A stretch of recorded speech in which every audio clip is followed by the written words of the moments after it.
Le festival du court-métrage de Tanger vient de souffler ses 10 bougies.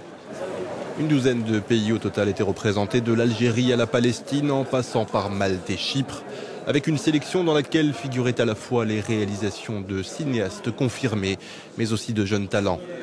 Pour cette jeune productrice marocaine, Tanger met véritablement l'accent sur le sentiment de famille qui unit ces pays méditerranéens. Cet échange culturel de Tanger par rapport à tout ce monde a fait du festival quelque chose de très simple, de très sympa, de très intime. C'est un festival qui réunit tous les Méditerranéens. Et Tanger rappelle à tout ce monde qui y participe une partie de sa famille, de sa culture. Il y a de tout ici.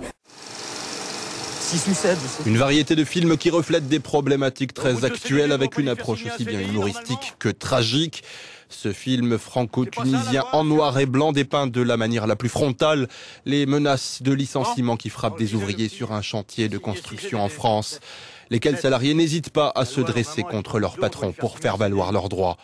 Pour Foued Mansour, lui-même d'origine tunisienne, les difficultés économiques qui ont donné un coup d'étincelle au printemps arabe existent des deux côtés de la Méditerranée. Même si les révolutions arabes ont démarré parce que les gens vivaient dans la misère, de toute façon. Donc c'est ça, l'origine de tout, c'est ça. C'est-à-dire qu'à partir du moment où les gens n'ont plus rien à manger, forcément ils vont se révolter. Donc ce film-là est un peu l'étape d'après, quoi, voyez. Mais en même temps, la problématique est la même. En Europe comme dans les pays du Maghreb.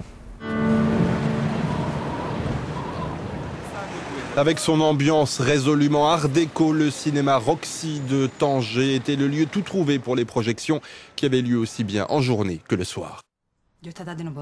Autre film qui accorde une large part aux difficultés économiques et financières traversées en Europe, La Boda, en français Le Mariage, un court-métrage espagnol qui évoque le quotidien d'immigrés clandestins avec une dose nécessaire d'humour, un film où les femmes luttent pour sauver les apparences.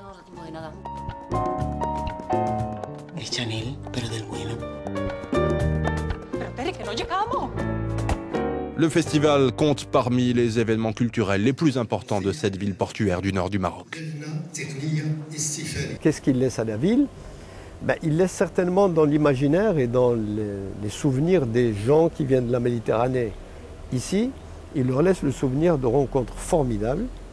Et je ne suis pas étonné, moi, du tout, de constater que d'année en année, je vois des gens qui reviennent. Consécration pour Terry Gilliam, dont le dernier court a remporté le prix spécial de cette 10e édition. The Holy Family met en scène dans une atmosphère très félinienne une rencontre entre une troupe de comédiens et un jeune garçon esselé.